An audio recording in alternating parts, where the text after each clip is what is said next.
Le ciment dans les plaines coule jusqu'aux montagnes. Poison dans les fontaines, dans nos campagnes. De cyclone en rafale, notre histoire prend l'eau. Reste notre idéal, faire les beaux. Bonne nouvelle, en décembre 2012, des experts mandatés par le gouvernement fédéral et les 3 régions disent que techniquement, il est possible d'être 100% énergie renouvelable en Belgique déjà en 2050. Voilà la solution pour éviter le bouleversement climatique au niveau mondial. Les citoyens possèdent 265 milliards d'euros qui dorment ou pourrissent, comme on veut, sur les comptes épargne en Belgique. C'est pour ça que Energiris a décidé de réunir un grand nombre de citoyens pour investir une partie de leur épargne directement dans des projets de transition énergétique.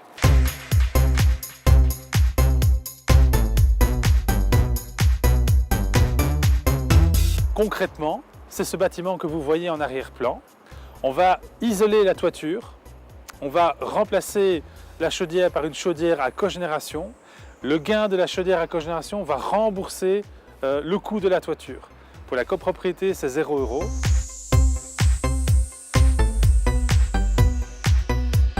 Lors de notre reprise en 2012 à la gestion, nous avons vraiment eu pour objectif de faire de ce bâtiment-ci un bâtiment exemplaire, un logement collectif de 450 appartements effectivement, qui était en déroute financière, n'ayons pas peur des mots. Il y a plus de 5 ans, les consommations énergétiques étaient dramatiquement élevées ici. C'était une chaufferie de 1970. Et donc nous avons pris le taureau par les cornes et nous avons proposé à l'Assemblée générale une rénovation intégrale de la chaufferie. Ce qui a permis de libérer pas mal de fonds, car nous avons réellement réalisé d'énormes économies d'énergie. On parlait d'abord au départ uniquement de cogénération. Et voici à quoi ressemble une chaudière à cogénération. Alors à quoi ça ressemble? Eh bien on va ouvrir le capot. Donc on a bien ce fameux groupe électrogène, qui est un moteur de voiture ici. On a 20 kW de puissance mécanique. Derrière on retrouve l'alternateur qui permet de produire l'électricité. Et le moteur est refroidi au niveau d'un échangeur de chaleur pour produire la chaleur pour tout le complexe ici. Le projet de cogénération étant tellement rentable que Energiris a même proposé l'isolation complète et intégrale de cette toiture, ce qui veut bien entendu dire des économies d'énergie supplémentaires. Le grand avantage dans ce genre de financement, c'est que les copropriétaires se sentent à l'aise, ils n'ont pas peur.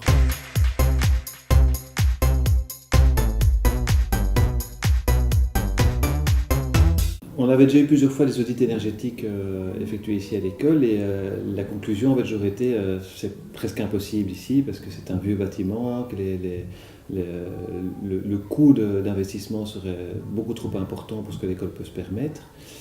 Et donc évidemment la proposition d'Energiris pour nous c'était presque miraculeux puisqu'ici il s'agissait de ne pas augmenter nos dépenses mensuelles mais néanmoins investir quand même dans l'école pour améliorer le rendement énergétique. Alors pour le moment il y a des vannes intelligentes qui ont été installées sur tous les radiateurs. Donc ces vannes elles permettent de réguler le chauffage de manière beaucoup plus efficace qu'avant puisqu'elles vont calculer la température en fonction vraiment des heures d'occupation des locaux. On a installé des panneaux photovoltaïques ici aussi à l'école qui permettent des économies d'énergie en termes d'électricité. Et alors on a aussi installé de l'éclairage LED dans toute l'école, donc ça diminue également les dépenses énergétiques. Alors il est prévu d'installer une chaudière externe, donc ça c'est un projet que moi je trouvais hyper intéressant puisque l'idée c'est de passer presque dans un système de leasing de chauffage, un peu comme on fait un leasing de photocopieuse ici à l'école, le principe est le même. Et alors il y a des chantiers aussi qui sont annexes, qui ne sont pas directement liés à l'énergie, qui sont l'installation de ventilation mécanique contrôlée dans les classes, dans les salles de gym, de manière à pouvoir faire en sorte que les enfants aient un meilleur air et un meilleur environnement. Parce que c'est vert, parce que ça rapporte de l'argent et parce que symboliquement pour mes enfants c'est intéressant. La transition énergétique c'est un des enjeux principaux du XXIe siècle et c'est la petite part de contribution à cette transition. Il faut faire quelque chose, il faut passer à l'action. Ça représente un petit investissement léger et ça permet de contribuer à la transition énergétique. La concrétisation d'un engagement citoyen tout simplement, c'est-à-dire que mon argent qui me rapporterait aujourd'hui à la banque va servir à permettre de développer des projets. On peut passer notre argent à la banque et pas savoir où part l'argent, pas savoir dans quoi il investit, et on peut l'investir dans une coopérative locale où on sait exactement à quoi ça sert. La personne qui va avoir son toit plus vert ne doit rien investir, c'est la coopérative qui le fait. On a bien vu avec la crise 2007-2008 que de toute façon, même une banque n'est pas plus fiable que ça. On vient de voter un bénéfice de 3%, un bénéfice annuel de 3%. On a une dividende qui est beaucoup plus importante que ce que les banques nous offrent pour le moment. Je suis plutôt fière d'être coopératrice et de participer, de mettre mon argent à la bonne cause. Je trouve que prendre le risque, si risque il y a vraiment, ça en vaut largement la peine. Vous aussi, devenez coopérateur de la transition énergétique.